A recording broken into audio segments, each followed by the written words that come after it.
యేసుక్రీస్తు నామములో మీ అందరికీ వందనాలు చెల్లిస్తున్నాం. ఈ సంబంధించిన దైవజనానికి మీ అందరికీ నా హృదయపూర్వక వందనాలు చెల్లిస్తున్నాం.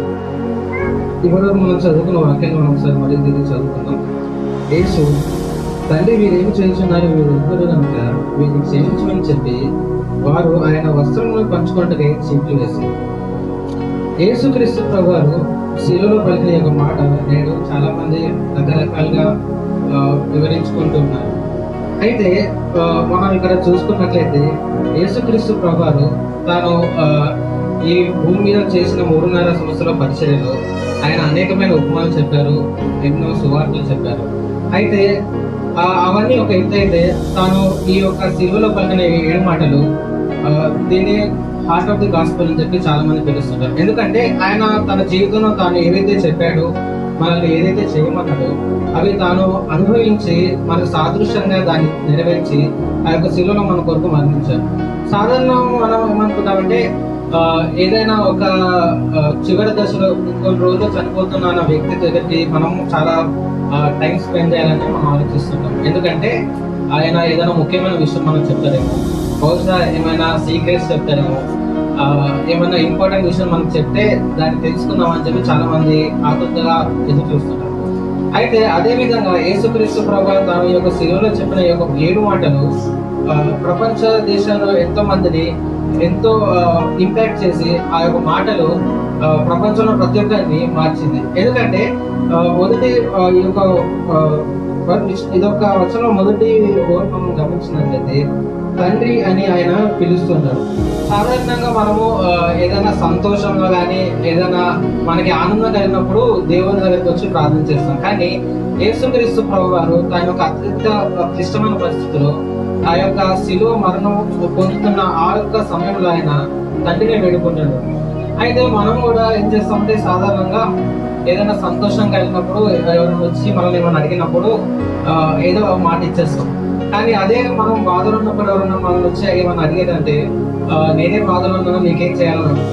కానీ యేసుక్రీస్తు ప్రభువారు ఏమన్నారంటే మనము సంతోషంలో ఉన్నా కానీ బాధలు ఉన్నా కానీ ఆ యొక్క స్థితి పరిజ్ఞత కానీ మనం సంతోషం వచ్చినప్పుడు ఎక్కువ ఆనందించకుండా, బాధలు ఉన్నప్పుడు మనం కుంగిపోకుండా ఆ యొక్క బ్యాలెన్స్ లైఫ్ కలిగి దేవుడు మనం జీవించాలని ఈ యొక్క వాక్యంలో మనం తెలుసుకుంటాం.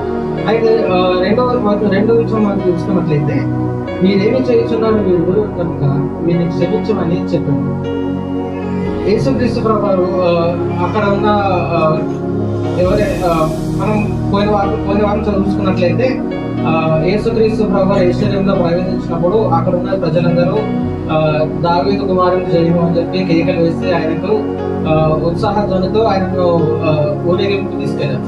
కానీ అదే ప్రజలు ఇప్పుడు ఏమంటున్నారు, ఆయన సిలువ ఏమని చెప్పేసి ఆయన కేకలు వేస్తున్నారు. కానీ దేవుడు ఏమంటారంటే వారు ఆయన పట్ల చేసిన ఒక విధానాన్ని గురించి ఆయన బాధపడలేదు. కానీ ఆయన ఏమంటాడంటే రోమా సువార్త 5వ అధ్యాయం మనం చూసుకున్నట్లయితే ఈ యుగ సంబంధమైన దేవత వారికి యొక్క కళ్ళకు గుడ్డితనాన్ని కలిగిస్తుందని ఆయన మనకి వాక్యంతో తెలియజేస్తున్నారు. ఈ గుడ్డితనం అనేది ఆత్మీయ సంబంధమైన గుడ్డితనం.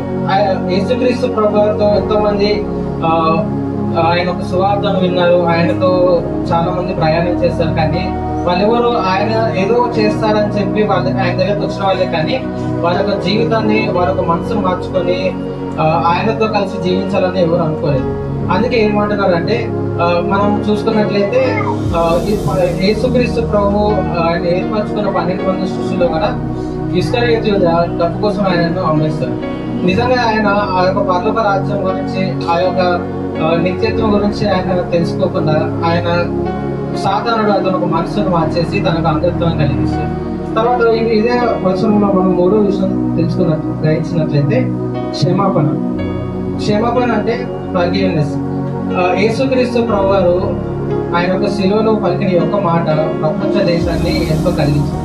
ఎందుకంటే సాధారణంగా మనం గమనించినట్లయితే ప్రపంచంలో ఎక్కడన్నా చూడండి క్షమాపణ అనే వర్డ్ ఫస్ట్ మనకి గుర్తు రాగానే ఎవరు గుర్తొస్తారంటే యేసుక్రీస్తు ప్రభు గారికి గుర్తొస్తారు. ఎందుకంటే సాధారణంగా మన ముఖంలో అది కనిపిస్తుంది అని కొంతమంది అంటారు.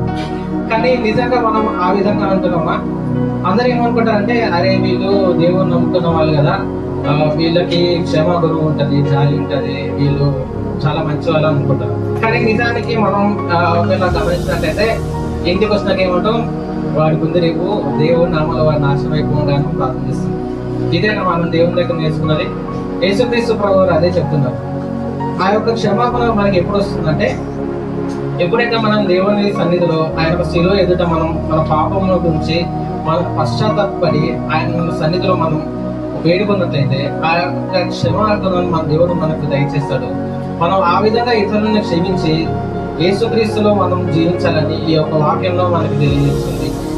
మన మార్కు సువార్త 11:21 చదువుతున్నాం.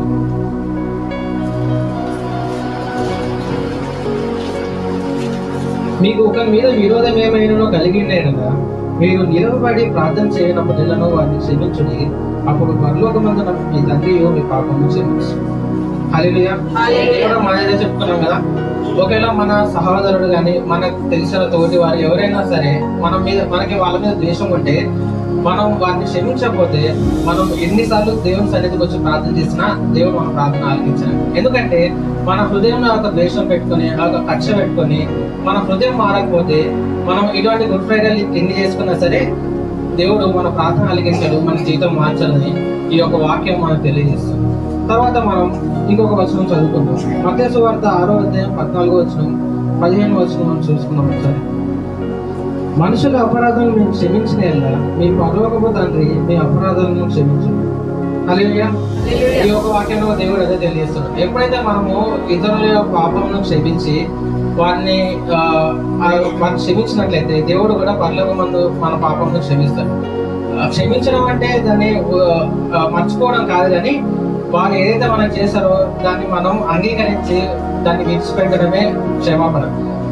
సాధారణంగా మనకి ఇష్టమైన వారు మనకి ఏదైనా హాని చేస్తే క్షమించడం ఈజీ, కానీ మనకు నచ్చని వాళ్ళు మనకి శత్రువులైన మనకి ఏమైనా చేస్తే దాన్ని క్షమించడం చాలా కష్టం.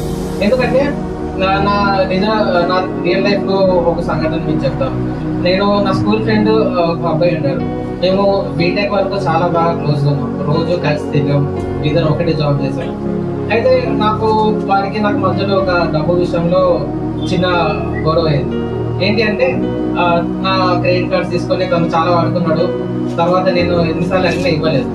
అయితే ఇలా రోజులు గడిచిపోతున్నాయి, నెలలు గడిచిపోతున్నాయి. తర్వాత కొన్ని రోజులు ఒక 4 సంవత్సరాలు మాట్లాడుకుని మానేసాను.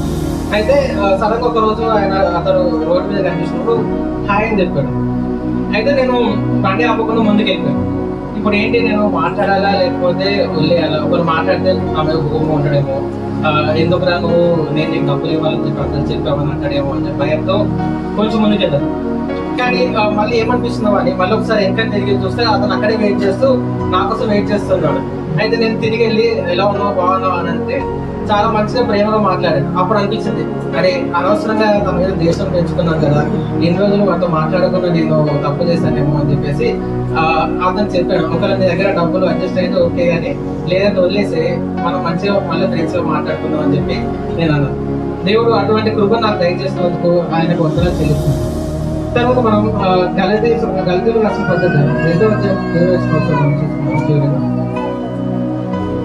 నేను క్రీస్తుతో కూడా సిలువ వేయబడి ఉన్నాను, ఇక జీవించేవాడను నేను కాదు, క్రీస్తే నా యందు జీవించుచున్నాడు. నేను ఇప్పుడు శరీరం అందు జీవించుతున్న జీవితం నన్ను ప్రేమించి నా కొరకు తను తాను అప్పగించిన దేవుని కుమారుని యందలి విశ్వాసం అందు జీవించుతున్నాను. ఎప్పుడైతే యేసుక్రీస్తు ప్రభువు శిలువలో తండ్రి అయిన దేవుణ్ణి వేడుకొని మనల్ని ఏ విధంగా అయితే క్షమించమని కోరుకుంటున్నాడో అదే విధంగా మనం కూడా ఇతరులను క్షమించి క్రీస్తు యొక్క ప్రేమను మనలో నుంచి వారికి సాదృశ్యంగా చూపించాలి. యేసుక్రీస్తు ప్రభువారు ఏ విధంగా అయితే తాను చెప్పిన మాట ఆయన నెరవేర్చి మనకు ఒక మాదిరిగా జీవించాడు, అదే విధంగా మనం కూడా దేవుని ఒక రక్షించబడిన విశ్వాసాలు మనం కూడా దేవుని వల్ల జీవిస్తూ ఆయన కోరికలో మనం నడుస్తూ ఆయన సాదృశ్యంలో మనం మారాలని చెప్పి ఈ యొక్క వాక్యం చెప్తుంది.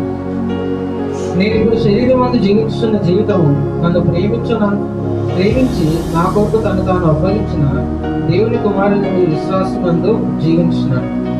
మనం జీవిస్తున్న ఈ జీవితం ఏంటంటే దేవుని కొరకు జీవించాలంట. యేసుక్రీస్తు ప్రభువారు మనకి ఈ యొక్క జీవితాన్ని ఇచ్చి ఈ యొక్క రక్షణనిచ్చి ఆయన శిలువ యొక్క మరణంలో మనల్ని రక్షించి ఆయన చెంతకు మనం చేయాలని కోరుకుంటున్నాం, కానీ మనం మాత్రం ఆయన యొక్క వాక్యాన్ని చదవకుండా, ప్రార్థన చేయకుండా, ఆయన యొక్క సహవాసం రాకుండా, మళ్ళీ ఇటువంటి ముఖ్యమైన సందర్భాలు వచ్చి దేవుడు నా కొరకు మరణించాడు, ఆయన నాకు రక్షణ కలిగజేశాడు, ఆయన నా పాపం కొరకు నేను మరణించాలని చెప్పి మనం బయటికి వెళ్ళి చెప్పుకుంటే దాన్ని ఏం లాభం ఉంటుంది చెప్పండి. ఎందుకంటే మామూలుగా మన దగ్గర ఫోన్ ఉంది, అందులో సిమ్ ఉంది. ఆ సిమ్ కి మనం రీఛార్జ్ చేసుకోకపోతే అది ఉన్న ఒకటే, లేకపోయినా ఒకటే. యేసుక్రీస్తు ప్రభువు అలాగే మనకి రక్షణ కలిగేసి ఆ రక్షణలో మనం ముందుకి పరిగెత్తాలని ఆయన అనుకుంటుంటే మనం ఏం చేస్తామంటే, రక్షించింది ఎవరు? దేవుడే కదా, అయితే రీఛార్జ్ కూడా ఆయన చేయాలి కదా, నేను ఎందుకు చేస్తానంటే చాలా మంది ఆ విధంగా ఈ లోకంలో జీవిస్తున్నారు. కానీ మనమైతే ఆ విధంగా ఉండకుండా ఆ యొక్క శిలువ యొక్క మరణం, ఆ యొక్క మాట ద్వారా మనం ఏం గ్రహించాలంటే, మనం కూడా ఇతరులను క్షమించి మన యొక్క జీవితంలో దినదినాభివృద్ధి పొందుతూ ప్రతిదినం మనం దేవునితో నడుస్తూ ఆయన వాక్యాన్ని మనం వెతుకుతూ ఆ యొక్క కృపలో మనం జీవించాలని ఈ యొక్క వాక్యాన్ని నేను ముగిస్తున్నాను.